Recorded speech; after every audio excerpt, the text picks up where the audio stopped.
বাংলাদেশ ইসলামী আন্দোলন পত্রকার মহাসমাবেশের সম্মানিত সভাপতি, উপস্থিত জাতীয় নেতৃবৃন্দ, উপস্থিত সংগ্রাম ও সাথী বন্ধুরা, বাংলাদেশ মুক্ত হয়েছে, কিন্তু বাংলাদেশ এখনো চাঁদাবাদী মুক্ত হয় নাই। বাংলাদেশের জনগণ এখনো চাঁদাবাদী মুক্ত বাংলাদেশ চায়। চাঁদাবাদের দোষরদেরকে ক্ষমতাসীন দেখতে আর চায় না। বাংলাদেশের মানুষ মুক্তি চায়, বাংলাদেশের মুক্তি চায়, দুর্নীতিমুক্ত বাংলাদেশ চায়। বাংলাদেশ মানুষ মারামারি হানাহানি মুক্ত ইলেকশন চায়।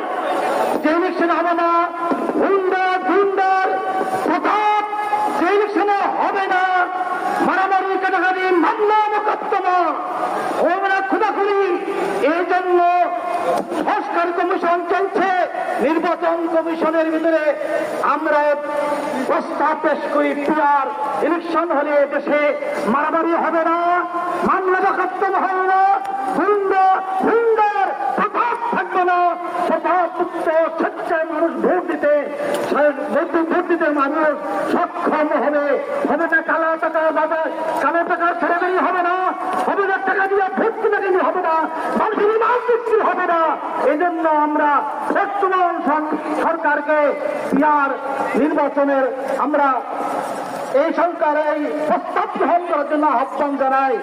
দ্বিতীয়, বাংলাদেশ ফ্যাসিস্ট মুক্ত হয়েছে। ফ্যাসিস্টের দোষর তাদেরকে আমরা বাংলাদেশের মানুষ দেখতে আর চাই না। সংস্কার কমিশন হয়েছে, যেগুলো সংস্কার আমরা গ্রহণ করতে প্রস্তুত রয়েছি, কিন্তু ইসলাম বিরোধী কোন সংস্কার, কোন দাবি, কোন প্রস্তাব গ্রহণ হলে বাংলাদেশে আগুন জ্বলবে। আমি সরকারকে আহ্বান জানাই, কোন কমিশনে ইসলাম বিরোধী কোন প্রস্তাব যাতে পেশ না হয়, এই আহ্বান জানিয়ে আমার বক্তব্য শেষ করছি। আমাল ইল্লাল বালা।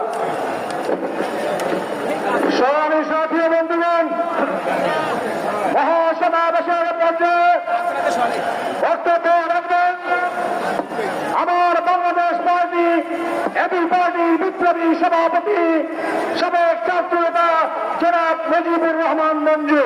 জনাব মুজিবুর রহমান মঞ্জু, সভাপতি এবি পার্টি।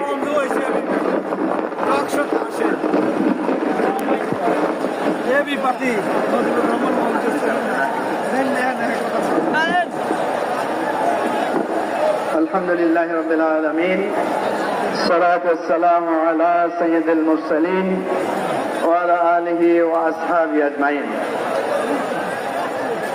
আজকের এই বিশাল এবং মহান সমাবেশের শ্রদ্ধেয় সভাপতি, ইসলামী আন্দোলন বাংলাদেশের সংগ্রামী আমির, আমার অত্যন্ত শ্রদ্ধেয় পীরে কামেল হযরতুল আল্লাহ জনাব রেজাউল করিম দামাত বারকাতুহু, সর্বস্তরের আলেম ওলামা বৃন্দ এবং জাতীয় নেতৃবৃন্দ, আপনাদের সবাইকে জানাই সংগ্রামী সালাম এবং শুভেচ্ছা। আমার দুটো কথা। প্রথম কথা হলো, আমরা যারা মুসলমান, আমাদের নানা রকমের মাযহাব আছে, আমাদের নানা তরিকা আছে, নানা সংস্কৃতি আছে, আমরা নানা দেশের মানুষ, কিন্তু মহান আল্লাহ তাআলার তাওহীদ এবং একত্ববাদের ক্ষেত্রে আমাদের প্রিয় নবী মুহাম্মদ রাসূলুল্লাহ সাল্লাল্লাহু আলাইহি ওয়াসাল্লামের নেতৃত্বের ক্ষেত্রে এবং আমাদের প্রাণের কেন্দ্রভূমি কাবা শরীফের সম্মানের ক্ষেত্রে আমাদের কোনো বিভেদ নাই। কি বলেন, বিভেদ আছে? আমরা এক আত্মা, এক দেহ। ঠিক তেমনি ভাবে আমার এই সোনার বাংলাদেশ, আমার এই মাতৃভূমি বাংলাদেশের স্বাধীনতা, সার্বভৌমত্ব আমার এই বাংলাদেশের সবুজ লাল সবুজ পতাকা, আমার এই 55,000 বর্গ মাইলের এই বাংলাদেশের প্রতি ইঞ্চি মাটির সুনাম সুখ্যাতি সম্মান রক্ষার জন্য আমরা সকল মানুষ, বাংলাদেশের মানুষ আমরা একতাবদ্ধ, একাত্ম। আমার এই দেশকে নিয়ে যখন ষড়যন্ত্র হয়, আমাদের এই দেশের সম্মান যখন ভুলুণ্ঠিত করার চেষ্টা করা হয়, তখন আমাদের যার যেই মত থাকুক, যার যেই দল থাকুক, যার যেই আদর্শ থাকুক, আমরা সবাই একতাবদ্ধ হয়ে যাই। আমার এই বাংলাদেশের প্রতি কোন শকুনের নজর যদি আসে,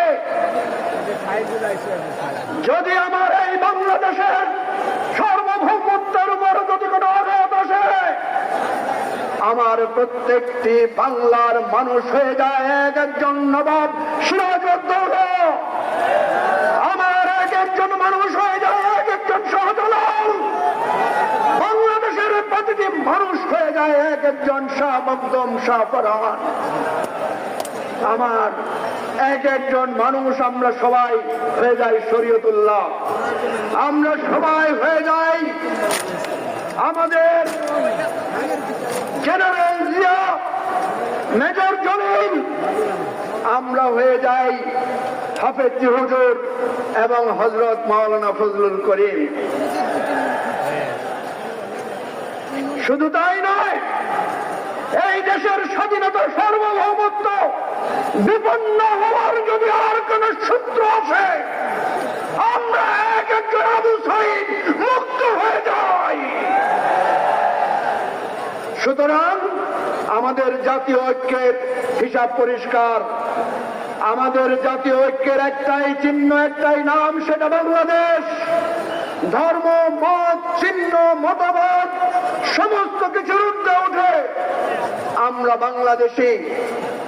শেখ হাসিনা ওই নরেন্দ্র মোদীর চক্রান্তে আমাদের দেশের স্বাধীনতা সার্বভৌমত্ব নষ্ট করতে চেয়েছিল। 5ই আগস্ট আমরা দাঁত ভাঙা জবাব দিয়েছি।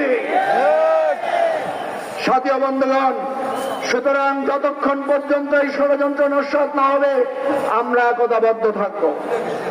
দ্বিতীয় কথা বলেই আমার বক্তব্য শেষ করছি। আপনারা জানেন যতবার গণ অভ্যুত্থান হয়েছে, মানুষ ঢুকতেই পারে, শুধু গণ অভ্যুত্থান নির্বাচনের মাধ্যমে শেষ হয় নাই। প্রত্যেক গণ অভ্যুত্থানের পথে একটা পরিবর্তন হয়েছে। বিশাল একটা মিছিল 69-এ গণ অভ্যুত্থান হয়েছিল, গণ অভ্যুত্থানের পরে নির্বাচন হয়েছিল, সেই নির্বাচনের ফল না আসার কারণে মুক্তিযুদ্ধ অনিবার্য হয়েছিল। ঠিক তেমনি ভাবে 90-এর গণ অভ্যুত্থানের পরেও আমরা কেয়ারটেকার সরকারের অধীনে নির্বাচন দিয়েছিলাম, সেই কেয়ারটেকার কিন্তু সংবিধানে ছিল না। সুতরাং সংবিধান পরিবর্তন করেই নির্বাচন দিতে হবে, সংস্কার করেই নির্বাচন করতে হবে। সেই শেষ কথা হচ্ছে, নির্বাচন চান কিন্তু পিয়ার মানেন না কেন? নির্বাচন চান কিন্তু স্থানীয় সরকার নির্বাচন আগে হলে আপনাদের অসুবিধা কি? সুতরাং আমরা এই তাল বাহানা চলতে দিতে চাই না। বাংলাদেশের মানুষ সংস্কার এবং দেশের পরিবর্তনের মধ্য দিয়ে নতুন করে জাতীয় ঐক্যের ভিত্তিতে নির্বাচন হবে। আমরা সবাই সেই নির্বাচনে অংশগ্রহণ করব। খোলা হাফেজ। বাংলাদেশ জিন্দাবাদ। আমার বাংলাদেশ পার্টি জিন্দাবাদ। আসসালামু আলাইকুম।